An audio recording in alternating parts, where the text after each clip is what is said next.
This episode is brought to you by Amazon Prime. There's nothing sweeter than baking cookies during the holidays. With Prime, I get all my ingredients delivered right to my door, fast and free, no last-minute store trips needed. And of course, I blast my favorite holiday playlist on Amazon Music. It's the ultimate soundtrack for creating unforgettable memories. From streaming to shopping, it's on Prime. Visit Amazon.com/Prime to get more out of whatever you're into. In the moment, in the context of the gathering, how do you just at least check maybe 42% of your judgment and see if you can do something different? See if you can respond differently to the way that somebody is handling things or deciding what they're going to say or eat or wear or parent. It's really okay for you not to be in that place of judgment. It really is okay for you to let it go. It's hard. Welcome to Season 7 of Flusterclux with Lynn Lyons, where we'll talk about managing anxiety and all the other emotions too. We tackle the serious stuff without being too serious. I'm your co-host, Robin. I'm Lynn's sister-in-law, and I'm here to ask your questions. And I'm Lynn Lyons. I'm an anxiety expert, speaker, mom, and author. I've been a therapist for 35 years. Parenting can be a Flusterclux, and I'm here to help you find your way. I'll tell you what to do and what to say. Hey, Lynn. Hey, Robin. So we're getting really close to the holiday season. We are. A time of year that keeps therapists in business. Or a time of year that therapists go on vacation. Take your pick. Right. Even though you actually have always said May is like a really busy time because people can't really get appointments in December. Right. And a lot of people don't want appointments in December. So around the holidays, oftentimes, I'm not that busy with clients because people say like, oh, let's just wait until after the holidays. Like I hear that all the time. You know that phrase like, oh, we'll wait till after the holidays. Yeah, as we know, it is a busy time and a intense time for a lot of people for a lot of reasons. Obviously, if you had an adult population talking about like dread about family gatherings of the holidays would probably come up more like in November and December.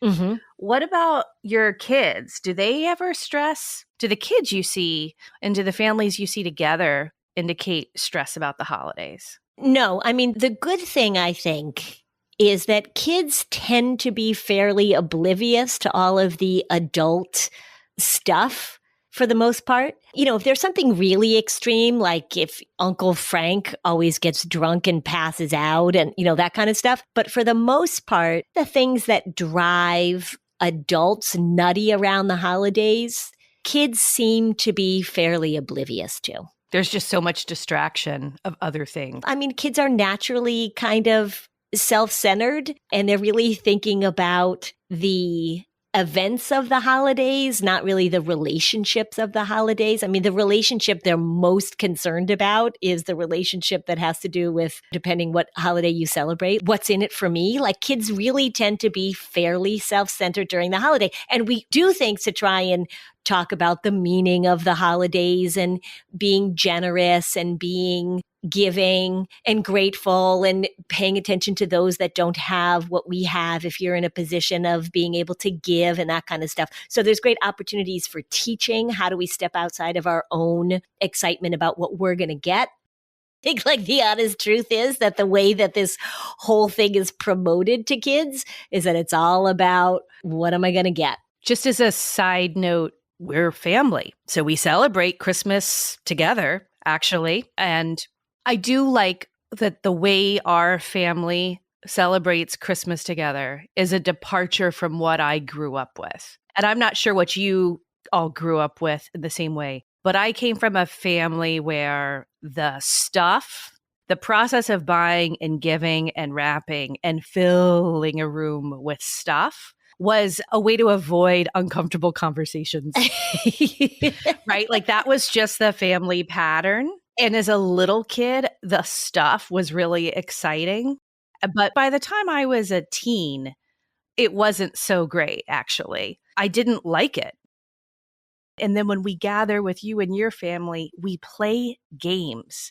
And we kept saying the message to our kids, it's not about the presents, it's about being together and having fun with family that we don't get to see all the time. And the message eventually sticks. So like my kids look forward to playing games with your sons. Right. I know. We have fun. And I think that message of how do we be together and how do we celebrate connection and love and fun and playing, that's what I like about it. That there are a lot of people who say, oh, I so much prefer Thanksgiving to Christmas because we don't have all the gift stuff. You can make your Christmas similar. If what you love about Thanksgiving is that people are standing around together and chopping vegetables and whatever. So you can do the same thing at any holiday, really. A thing that I'm always interested when I'm talking to families about the holidays, and certainly talking to adults more than the kids, is that it seems that most people want the same thing. That nobody would say like, oh, I don't want to have a holiday where we do fun things together and laugh and play games. People don't say that, but they just don't almost have the ability to make it happen. I think we get caught up in, well, I have to do this and I have to do that and we have to buy presents. There are some people who truly love buying gifts for other people and finding a wonderful gift, and they love that gift giving part of it. I get that. Also, can I just tell you that, you know how you get certain algorithms that hit your Instagram feed or whatever? For some reason, Instagram has decided that I love watching kids get puppies for Christmas.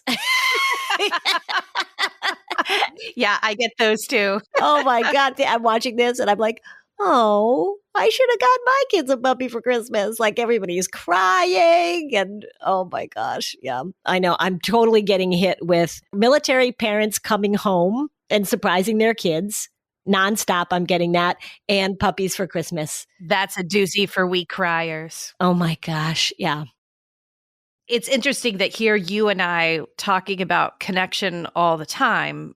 I think it's important to say, like, we kind of walk the walk. Like, that's the holiday that we created. And that's the step that we've taken to do it. It evolved to this, where I think we're like pretty into the gift giving thing, not really being a showcase. And it's hard when your kids are young. Right. All our kids are out of the Santa Claus years. So now we can do it. All our kids are out. And so it is harder if you have little kids, because then everybody talks about, oh, that's the magic of Christmas and it's fun. And they have these traditions where they put out the cookies and all that kind of stuff. Our kids are out of that. We also do the funny gift giving where we just do the Yankee swap, or the, what do they call it? Not in New England, the white elephant or something like that. Right. We do gag gifts and things as well. And that's been really fun too. I have a friend who's not got a lot of family around at all. So the holidays are actually kind of repeatedly a challenging time because the lack of other people to celebrate with becomes an issue. So it's just their family, and it sort of feels like another day in a way that it makes my friend sad. Oh. Well, she does something to take care of herself, and she figures out what's an adventure they can go on that is something that they all look forward to. And even sometimes she says, maybe the adventure is more what I look forward to, but mom's happy. You know, it trickles down and it creates a spirit of festivity and things as well. And then I have other friends who I think have big family gatherings where they show up and they get very reactive to the dynamics in the family and need to create barriers with that too. We've been in all of these different situations. So even though we have this nice little simple Christmas, I thought we should talk about judgment today.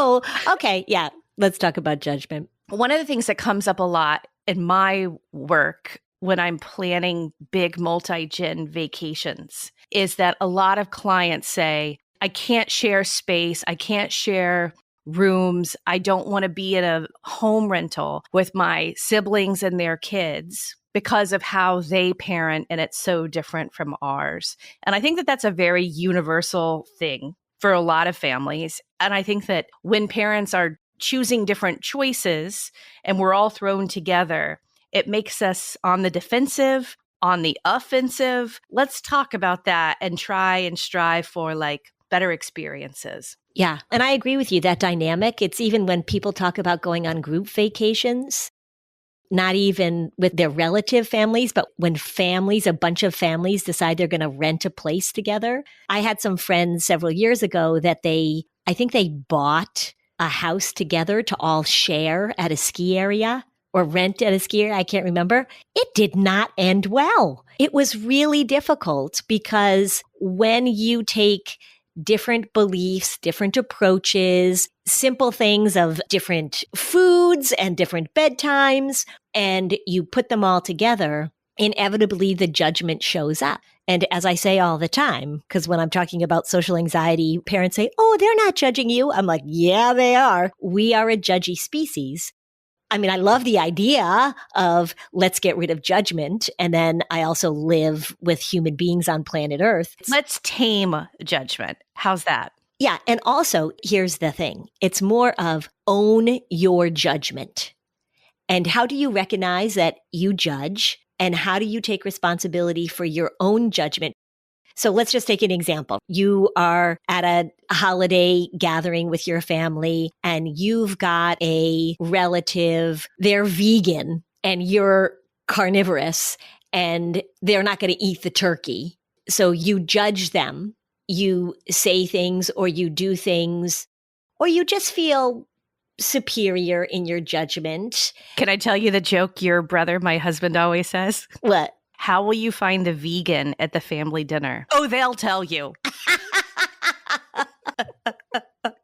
And I just want to say that I have been vegan many times in my life, actually. So I have got nothing against the dietary specificities because we've seen them all in our family. Well, that's the thing is that why are you taking it personally? That's the interesting thing. Like if somebody doesn't want to eat turkey, that's not an insult to you. We should ask the turkey how the turkey feels. Maybe the turkey is really offended that you're not eating it. Well, the vegan would say the turkey's offended because he's dead.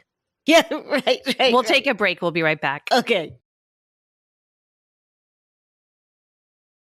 Maybe gift giving isn't your love language. You overthink it and you wind up with something disappointing or worse, nothing at all. Okay, I've got the perfect gift for you. Skylight Frame is the touchscreen digital photo frame your whole family will love. Upload thousands of photos with your phone. Watch them appear in seconds. It's so easy to use. Setup takes about 60 seconds. There are 2 sizes to choose from. The original is 10 inches, and then there's a larger 15-inch gallery frame, and they can stand on their own, or you could hang them. And maybe for those of you who don't like sharing photos of your kids on social media, this is a nice private way to keep families connected of all those special moments that you capture with your camera. I gotta be honest with you though. So if you've got teens and tweens, the photos can be very, very creative. We're confident that you'll love Skylight. They offer a free 120-day return. It's a top-rated brand with over 1 million happy customers, thousands of 5-star reviews, and it's available in over 30 countries. And now, as a special limited time offer for our listeners, get $20 off your purchase of a Skylight frame when you go to skylightframe.com/Flusterclux. That's skylightframe.com/Flusterclux. Get $20 off your purchase now at skylightframe.com/Flusterclux. This message is sponsored by Greenlight. Now is the perfect time to give your kids money skills that will last well beyond the holidays, and that's where Greenlight comes in. Greenlight is a debit card and a money app. It's made for families. Parents can send money to their kids and keep an eye on their kids' spending and saving, while giving kids and teens the opportunity to build confidence with money and lifelong financial literacy skills. It's got games that teach money skills in a fun, accessible way. The Greenlight app also includes a chores feature where you can set up a one-time or recurring chores customized to your family's needs. You can reward kids with allowance for a job well done. This is a great time to get started with Greenlight because it can help your kids get set up as the new year starts. And managing money, understanding the way that it works out there, it's really good to start in your home. Millions of parents and kids are learning about money on Greenlight. It's easy, convenient. It's a fun way for parents to raise financially smart kids and help families navigate life together. So, sign up for Greenlight today at greenlight.com/fluster. That's greenlight.com/fluster to try Greenlight today. greenlight.com/fluster. All right, everybody, I want you to go to your bathroom and I want you to count how many skincare products you have in there. And I had 17. What if I said you just need 5? With JLo Beauty, that's all you will need for radiant, glowing skin. You get that JLo glow with JLo's Beauty Deluxe Kit. It's the one-and-done skincare solution clinically proven to boost your skin's radiance and luminosity for an immediate and lasting glow. Featuring 5 multitasking formulas designed to cleanse, refresh, and prep your skin to take on the day. It improves the appearance of fine lines and wrinkles, and it protects against UVAs and UVBs. It's going to address the fine lines around my eyes too, but man, those dark circles, when I see that, I want a product that works. So you get more glow for less with your skincare routine. You can try it for 60 days. And if you're not completely satisfied, just return the bottles and you'll get your money back. Get the only skincare routine you'll ever need. Head to jlobbeauty.com/Flusterclux to receive 20% off plus 3 free gifts, including 2 quality face masks and 1 hydrating basal balm. Head to jlobbeauty.com/Flusterclux, 20% off and 3 free gifts.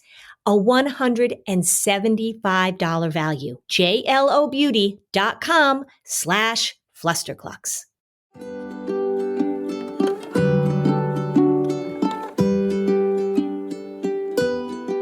Okay, we're back. One thing that I've learned about when you parent differently with friends, and if you had a friendly relationship with siblings, with the little kid stuff is tricky because if you're like, we don't give our kids sugar, you sort of care very much about that belief. You have to be a little flexible. And that's when you pull out the 80-20 rule. 80% of the time, we feed our kids the things that matter to us. 20% of the time, we probably can't. But so I took a road trip with my best friend and her kids and my kids. We have very differing diet views on what to feed our kids. And at that time in our lives, I was still very low sugar with our family. And sugar was like a special treat for the kids. We fed them sugar. It's not like we were extreme. It needed to be something nice, a special treat, and we wouldn't let them just snack on candy. So we made a joke of it. And I said, could we have a safe word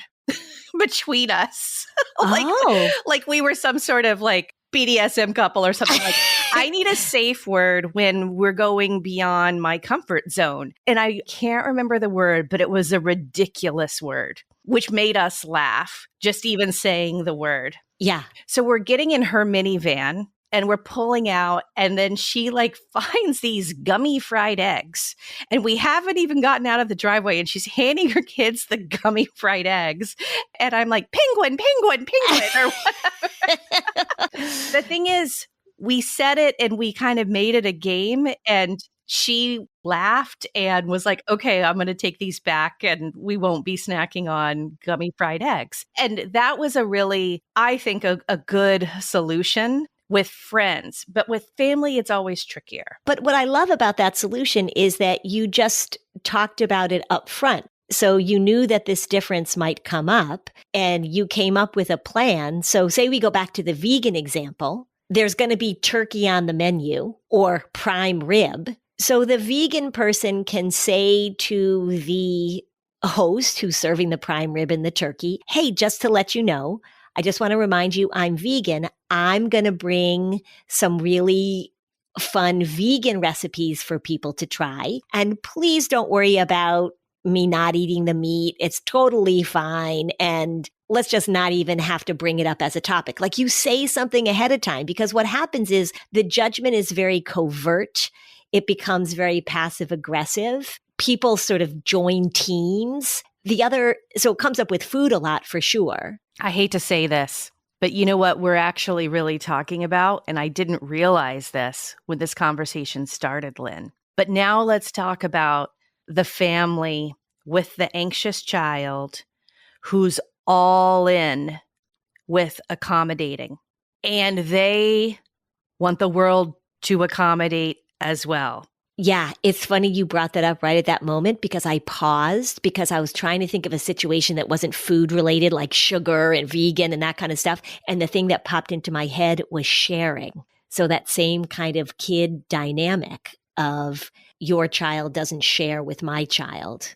Right. But let's talk about this in the context of accommodations. So say you have a kid who is really afraid of dogs and is on the T-ball team. And you're so focused on eliminating dogs in the path of your little T-baller that then you say to the team, nobody bring their dogs to games. As has happened. Correct. Mm-hmm. So do you think it goes well to say, I'm vegan, and so we're all doing tofurkey for Christmas dinner? Right. Would you do that? Right. You wouldn't do that. But that's a good analogy. So then it becomes tricky because say you're going into your cousin's house and they have a lovable but rambunctious dog. They have a friendly mutt or a friendly labradoodle that licks everybody's face. Is it appropriate for you to say to your cousin, hey, Sophia is really afraid of dogs and we need to make sure that the dog isn't there because it's going to really freak her out. So we have to make sure that during our holiday gathering, the dog stays away from her. Now, the person hosting the party might say, oh, for the love of Pete, right? We got to accommodate. But is this the hill you're going to die on that day? Does the host say, well, now's the time for your child to learn about accommodations and to maybe work on some exposure therapy? And so at that moment, sometimes if it's an ongoing pattern, if this child comes to your house all the time, et cetera, but I don't know if that holiday gathering is the time to say to this parent, by the way, your child is anxious, you're accommodating this behavior, and we're going to work on some exposure. Right. So when you say work on some exposure, if we put it in layman's terms, what you'd rather see happen is that you'd rather see the parent of the anxious child about dogs say, we're going to go to Aunt Lucy's house, and she has that cute little dog, Snoopy. And Snoopy's very friendly, and it's going to be a great time for us to practice being around dogs and practice petting dogs. I personally, I don't know what you think about this, but I would say that to expect, depending on the age of the child, it might be appropriate to say, like, we're excited to give little Charlie here practice with Snoopy, Aunt Lucy, but we want to take baby steps. So do you think it would be okay if you put Snoopy away for part of the time and then we want to get practiced, so that they interact together? Sure, because again, then you're just talking about it openly. I think the situation that becomes the most challenging is that, say you've got somebody in your family that's anxious. You've been working on it with your kid. Let's just say there's a listener listening that's really been working on dealing with their child's worry about certain things. Maybe it's loud noises, maybe it's dogs, maybe it's cats, whatever. And you're going to be together with some family members. There's another family member who has kids who are anxious and they're doing it. And I'm making air quotes, but it's the truth. They're doing it all wrong. So you found a thing that you're working on. You found religion, so to speak. You're like, oh, I've seen the light. We're not accommodating anymore. We're doing things step by step. We're really making progress. We're strengthening skills. Yep, we're building skills and we feel really good about what we've been doing and we've been making progress. And then you're going to go over and you're going to see your cousin, Samantha, whose kid you can look at and say, oh my gosh, that's where we used to be. Or I totally recognize those patterns and they're doing it all wrong. And so you're seeing them accommodate. You're seeing them say, hey, everybody, just so you know, Trevor gets anxious when people blah, blah, blah. And it drives you crazy. This is where your judgment is going to be right there. You are going to judge. You are going to internally want to roll your eyes. You are going to pay attention to how this family is doing it incorrectly. And because you've been working on this, that avoidance begets avoidance and that they're way into the content and that they're expecting everybody else to accommodate. You can see all the mistakes they're making and it's driving you crazy. How do you handle that situation? Because you're going to judge. You're going to judge, but I don't think you can do or say anything where anyone will be better off. With the exception, here's one thing I would say, though, and maybe you agree or disagree. If the mom who accommodates says to her sister or sister-in-law, wow, little Timmy seems to be doing really well. That's great. Then you just say something like, yeah, we changed our approach and it's been really effective. Here's this book, Anxious Kids, Anxious Parents, that was very useful to me. Don't say anything else. So perhaps the rule of thumb is that you do not offer unsolicited advice. Right. If somebody is curious, we could go back to the same veganism, right? So somebody says, hey, I've noticed that you're not eating any of the turkey. How did you make that decision?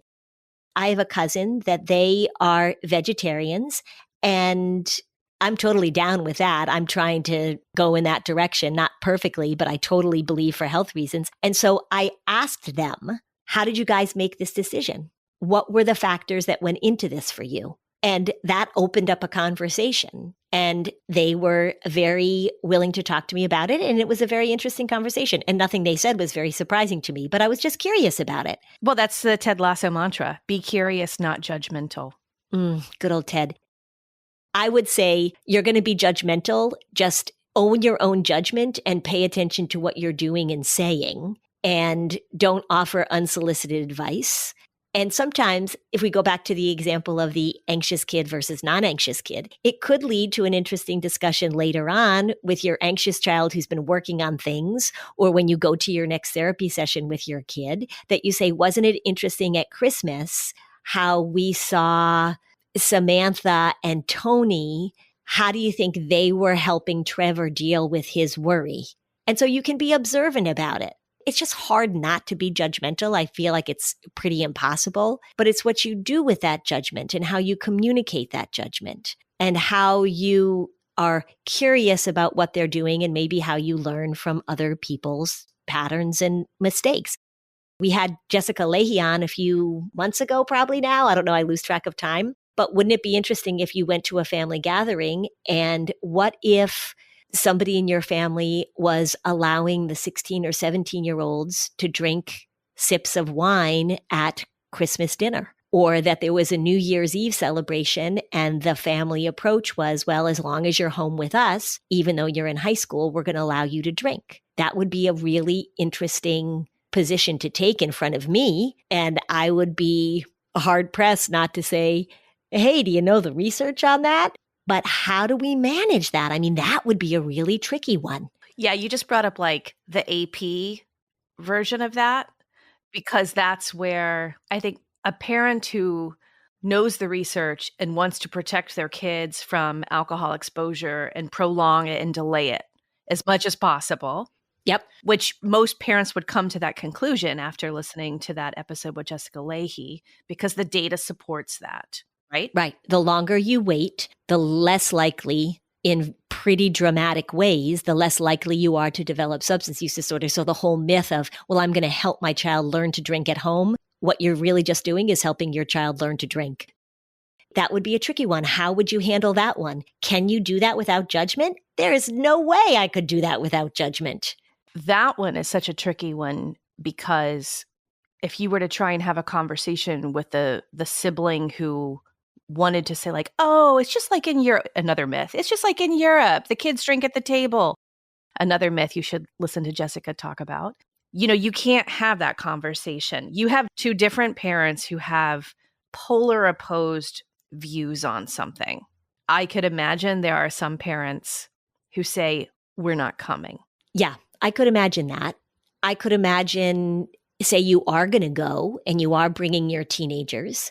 I could also imagine saying ahead of time to your kids, just so you know, your cousins are allowed to sip wine at dinner. Here's why we don't allow that. Here's why that's not a good idea. We're going to go and have dinner with everybody, and your grandparents are hosting, and we know that in many ways this can be a lovely time, but I have difficulty with this. I am not going to say anything about it, but I want to be very clear that I strongly disagree with this for these reasons, and it's not going to happen for you. I mean, I think you can say that too. You can really lay it out for your kids ahead of time. And you could say that with other things too, but I would take a pretty firm stance on that. And I would also use it as a real good learning opportunity to educate your kids about it. Do you feel if that had been the case, like, I don't know why. I mean, I hear what you're saying, but I think this one's really tricky because obviously I'm not an idiot. I know that when you have teenagers, you're trying to help build skills at home that help them not feel pressured into drinking with their peers. But there's just something that's even really tougher and more uphill when they're watching their family and their cousins around them do this. Yeah, but if we think about it as an opportunity, so one of the things we know with the research is that the more kids practice using their no muscle, the better they get at using their no muscle. We want kids to disagree. We want kids to be able to express themselves. We want kids to be able to reject certain things within a family context because that actually serves them well later on when they're dealing with peer pressure. Or you could take the stance that you're going to see some different ways of handling alcohol, and we're not going to participate in that. I think that if it's a real problem for somebody in your family, or if maybe you yourself are working on staying sober, you're in recovery, or your spouse has been working on it, I think at some point it does become appropriate to say, we're not going to come to this event. We can't come to this family gathering because the use of alcohol is right now in complete contradiction to what we're working on and maybe struggling with, whatever words you want to use. Do people like when you say that? Absolutely not. Do people who are doing things like it when other people don't do them? It happens even, we can talk about it with alcohol. It happens with accommodating anxiety. When somebody says, hey, I'm not going to accommodate the anxiety anymore, the other people who are accommodating anxiety get pissed. So the judgment goes both ways. You may decide that it's just not, in that case, it's just not something that you want to expose your kids to. But if your kids are old enough, or maybe even young enough, because the more we start talking about this early on, if you've got 10-year-olds and they're watching their 17-year-old cousins drink wine at Christmas dinner, you can still have that conversation with a 10-year-old. I would actually think that would be a pretty great idea to do. It would be really great idea to do. I would also say a lot of parents have a hard time talking about this kind of stuff with their kids. Yeah. And wouldn't you say that if this was the family pattern and family habit, but you didn't talk to your kids about it, what do you think the outcome would be? Well, then they're watching their cool cousins drink wine. Correct. And they're watching their cool aunts and uncles promoting it. Yeah. It's really tricky. We could come up with all sorts of really tricky scenarios. And yeah, that's a really tough one. I'm not sure how I would handle that. And I have friends and family who really enjoy their drink. And I can imagine if I had that conversation with them, how poorly it would go. Yeah. I can imagine it too. It would go very badly. It goes very badly because people get very defensive. They'd get very defensive and they would say, can't we just all get together and enjoy each other? Can't you leave this alone? Why is this got to be such a big issue for you? You're always blah, blah, blah. People get defensive for sure. Let's take a break and we'll be right back. Okay. Lumen's the world's first handheld metabolic coach. It's a device that measures your metabolism through your breath. And on the app, it lets you know if you're burning fat or carbs. And it gives you tailored guidance to improve your nutrition, workouts, sleep, even stress management. All you have to do is breathe into your Lumen first thing in the morning, and you'll know what's going on with your metabolism, whether you're burning mostly fats or carbs. And then Lumen gives you a personalized nutrition plan for that day based on your measurements. You can also breathe into it before and after workouts and meals. You know exactly what's going on in your body in real time. And Lumen will give you tips to keep you on top of your health game. Yeah, your metabolism is at the center of everything your body does. Optimal metabolic health translates to a bunch of benefits, including easier weight management, improved energy levels, better fitness results, and better sleep. This helps you track your cycle, the onset of menopause, adjust your recommendations to keep your metabolism healthy through all these hormonal shifts that we go through as women. It'll help you keep up your energy and stave off those cravings. If you want to stay on track with your health this holiday season, go to lumen.me/fluster to get 15% off your Lumen. That's LUMEN.me/fluster for 15% off your purchase. Lumen makes a great gift too. Thank you, Lumen, for sponsoring this episode. Don't let the stress of the holiday season show up on your skin. Keep your complexion hydrated, youthful, and clear with Oak Essentials. Oak Essential skincare is cruelty-free, non-GMO, and organic whenever possible. Plus, everything is free from silicones, colorants, sulfates, and a host of other nasties. You can't go wrong with the body routine. It's Oak Essentials Complete Everything Shower Kit. It includes the Awaken Body Wash, a Perfecting Body Scrub, the Dew Body Oil, Luminous Body Lotion, and Moisture Rich Body Balm. I've been using that Moisture Rich Body Balm on my skin. I put it on before I go out for a walk in this cold weather. I feel like it's just taking care of my skin and protecting my face. This holiday season, treat yourself and your loved ones to spa-quality skincare essentials that deliver a moisture-rich glow. Our listeners will get 15% off their first order when you use code Flusterclux15 at checkout. That's 15% off your first order at OAKESSENTIALS.com, promo code Flusterclux15. Get your best radiant skin this season with Oak Essentials. Lynn, do you know what I did this weekend?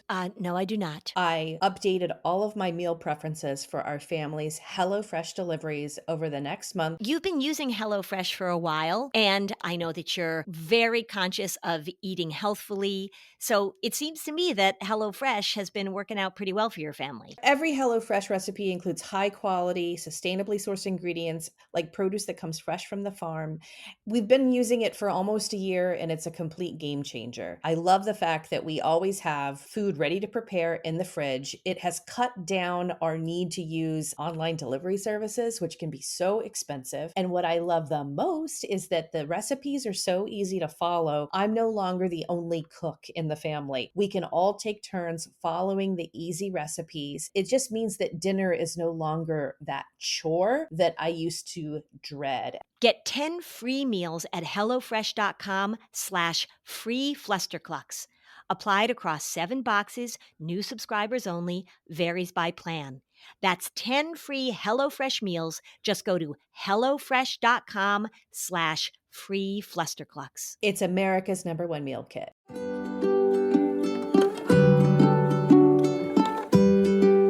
Okay, so now back to the show.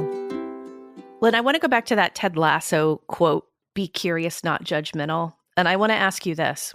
Couldn't you say that being judgmental, it's like a blame pattern? Some people they go to the blame pattern way faster than others. Some people go to judgment way faster than others too.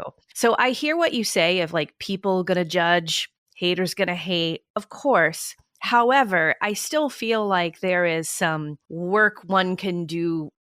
Picture a whiteboard in your head and the judgment statement. You wipe it away and train yourself to move to a place of curiosity and ask questions. Right. And those are the how questions versus the why questions. Remember, why questions sound very judgy a lot of the time. Like, why are you not eating turkey?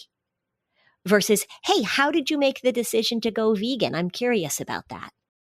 If you can begin to be curious and go into it thinking that you might learn something, or that you're also just going to be respectful of somebody else's point of view, then the defensiveness tends to go down. And let me be clear, there are certain people that you do not need to have this discussion with. I think that's the other thing too. You do not have to bring this up. This is not the hill you have to die on. And one of the things, if you go into a situation where you know that there's a family member who does something that you're rolling your eyes at, or you're saying to your partner, oh my gosh, we're going to see my cousin and she blah, blah, blah, blah, blah. Just make a deal with yourself and with the people that you're going with that you are not going to look for opportunities to judge, to backstab, to be passive aggressive, to roll your eyes. The goal is not to seek out opportunities to be judgmental and harsh, and see if you can just almost play a game of asking interesting questions of people about things that maybe they want to share with you, or learning about a perspective that maybe you could be curious about. I am not perfect at this, and I've talked about my mother-in-law, and I've talked about Thanksgiving and the games I play to tolerate the stuff that she does that's very difficult to deal with. I get it. I totally get it. I can be super judgmental. And so this is a challenge for me too. How do I go into a situation in which I can be more open and curious rather than walking in ready to judge? Because it is easy to find things to judge. It also feels very satisfying to judge. It feels good to gossip. It feels good to judge. It feels good to criticize. It feels good to put yourself in a superior position. How do we just knock that down a few pegs? I just want to bring up an archived episode that we did. So when it comes to your mother-in-law, yeah. So I know a little bit about her and other people who've been listening. Your mother-in-law is not someone that you're going to ask a lot of how questions with. There are those relatives that are going to be difficult. The engagement with them needs to be minimal, shall we say. Superficial, baby. Superficial and minimal. And you did an episode on dealing with difficult relatives. How do you sort of make a game knowing who they are and how they're going to show up? You have a sibling or an in-law or whatever that you're getting to know. Come to it at a place with curiosity. Yeah.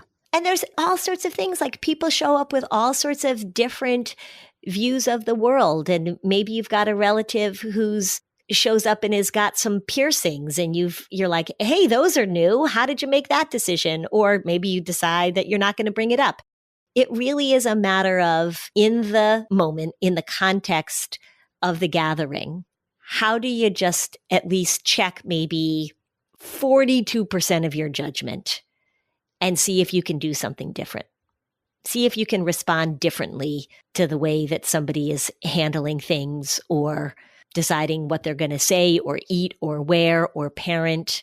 It's really okay for you not to be in that place of judgment. It really is okay for you to let it go. It's hard. Here's the incentive. Instead of judging, if you are curious, you may interact with a person in your extended family and have a really nice connecting conversation. Isn't that the goal? In a way you've never had before. Exactly. Yep. There are things about a person at a family gathering that you don't know.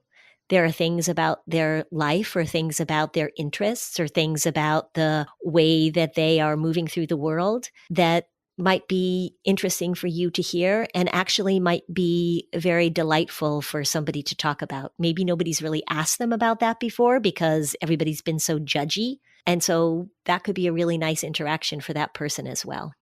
If you come to my house on Christmas and I ask you a how question, the jig is up.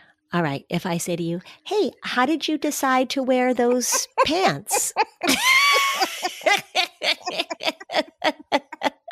Our goal will be to get through the holiday without asking how questions, because I know what you're up to. Maybe that'll have to be our safe word. How?